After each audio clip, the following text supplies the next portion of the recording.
Уважаеми зрители, казвам си Христо Атанасов Михнев, 42 годишен. Ще ви покажем къде живеем и с какво се подхранваме. Моля, приятно гледане на документалния филм. Христо Атанасов Михнев има колело и ходи с кофите с мед, изкарва цветни и черни метали за изхранване по цял ден в града. Той минава някъде около 10-15 км с колелото. Той заявил така. Ето така живее той. Къде живее? По магистралата пътят за Слънчев бряг. Ето магистралата е горе покрай Ментаниелата. Никой не го знае. Ето тук живее той.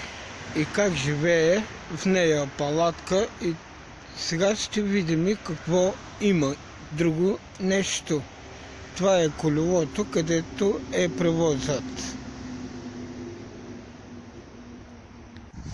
Ето сега ще видим и вътре къде живее той.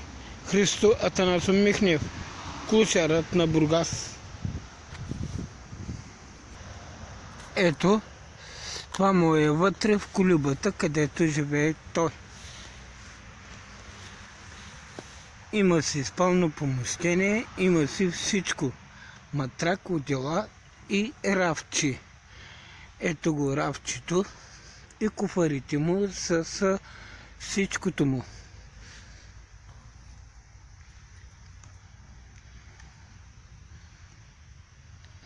Има и нощни кружки, къде свети. Ето и копчето му за нощните кружки. Той е с батерии и така се осветлява цялото помещение. Христо Атанасов Михнев е клошар, не се занимава с кражби.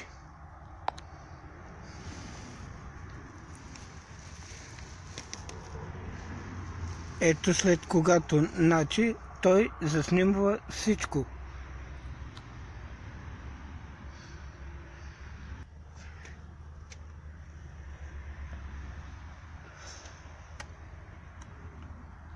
Вече видяхте отвътре как е обстановката и отвънка вече видяхме обстановката. След малко ще направим интервю с него по-документално, след когато стане ясно. Той обяснява пред Fox TV, Видео Fox, обяснява и че нито братя, нито сестри не го гледат, а му казват, че няма полза от него. Казвам си Христо Атанасов Михнев, правя си самичък интервю за бедността. Видяхте най-сетне къде живея и с какво се занимавам. Изкарвам си пари, събирам си из града цветно, черен метал, цветен метал и си пазя пари, купувам си кола, купувам си всичко. По някой път хората ми дават и става една година почти, че живея тук. Нямал съм ми кражби, имам стока, имам всичко и ще ви покажа стоката къде е. Понеже тази стока, където я нося, и я продавам чак в село Каблешково, има пункт. Давам с колелото си, возя си колелото, ми прави хляба. Понеже, че купих си колело за 60 лева от село Садово и това е. Се занимавам с клошарство, и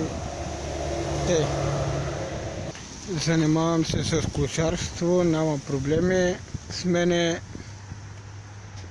и това е колелото.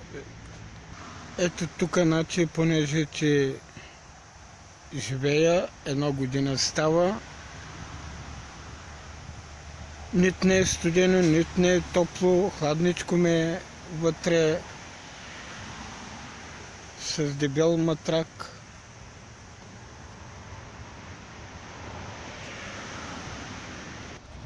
Ето цялата палатка, където спа.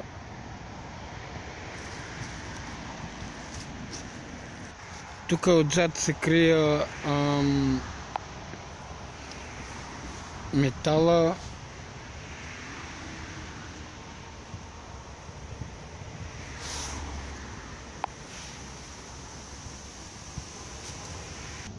Ето го алуминия, където го крия. Цял чувал. Няма проблеми. Его алуминия, където го крия. Тук в него чувал.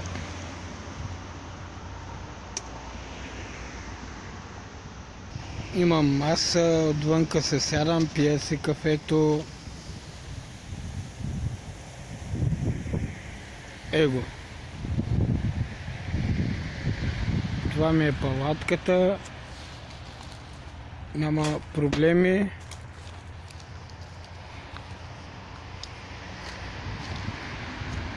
Това е колелото.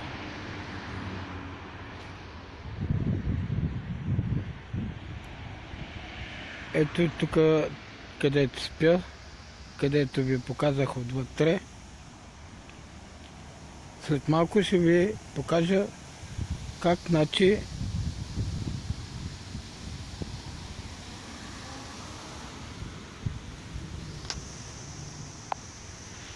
правя кафе. Ето това ми е кафето, където правя днес кафе и ще ви отворим и даже капака. Ето където кафето вече ми е до свършване.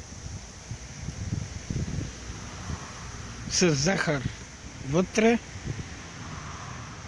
и те. Всяка сутрин се правя кафе, пия си кафето тук и заминавам да скитосвам.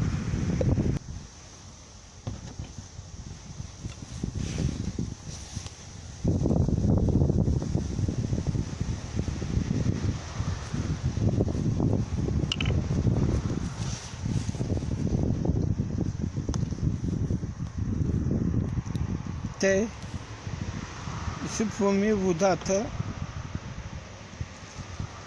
в кафето.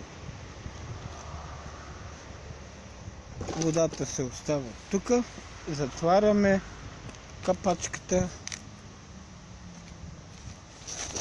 изтръскваме кафето, днес кафе.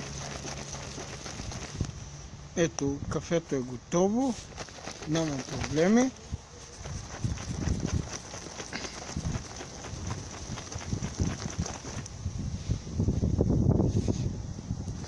Значи трябва да се прави кафе с захар, те и си пие много хубаво и сладко е. Е това си правя кафе всяка сутрин, видяхме вече как правим кафе. Ето, няма проблеми. И така живота, така ми отива всеки Божи ден. Омръзна ми живот, такъв мизерен живот, където живееме, понеже кафето още малко остана. Его, както гледате, кафето още малко остана и те. Понеже да си имам кафе. Днес кафе е по-хубаво, имаме си вода и мия си, къпя си, чист съм, да, клошар съм, но няма как. Това не е срамно да си признаеш, понеже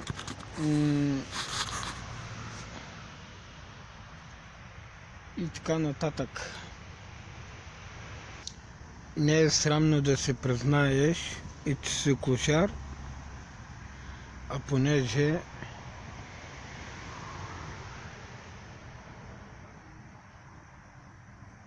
просто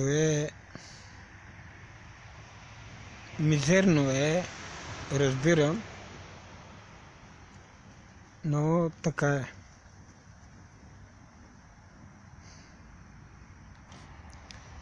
И това е, значи, ме къщата, колелото, отивам всяка сутрин, ставам към 5 часа, 6, скитосвам се, намирвам се, видяхте алуминия, видяхте ми стоката, много тежеда.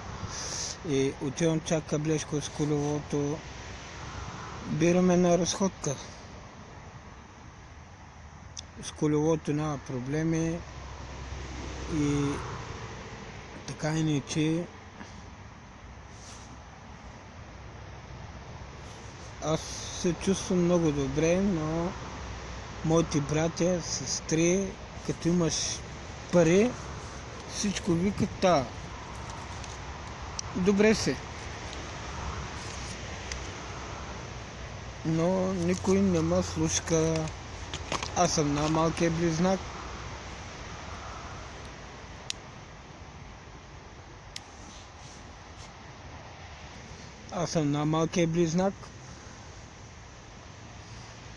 Значи вижда какво става въпрос.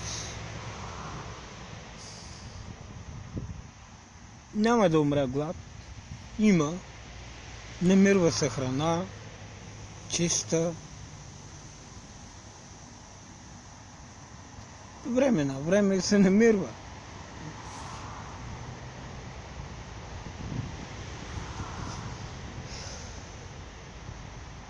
И така нататък, че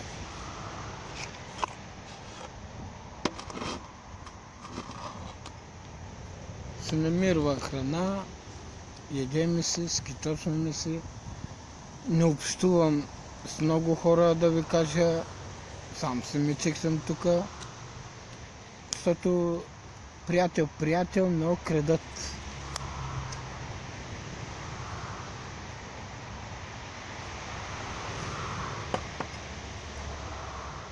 Приятел се пишат, но крадат.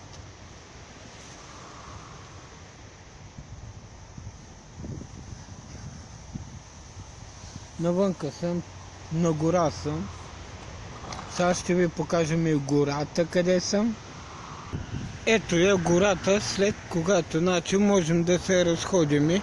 Има гуми изхвърлени, има и камъни. Понеже че тук се разхожда Христо Атанасов Михнев. Неговия двор. Гората е тук, не го притеснява никой и никой не идва тук.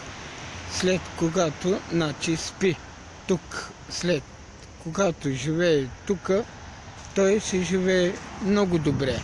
Ето я палатката, след когато искахме да я видим. Това е пътеката, след когато минава покрай пътя и тук само автомобилни коли се спират. Първата отбивка и реклама се има. Христо Атанасов Михнев тук живее на чист въздух, лято, зима, пролет, есен. Его тук, точно тук живее.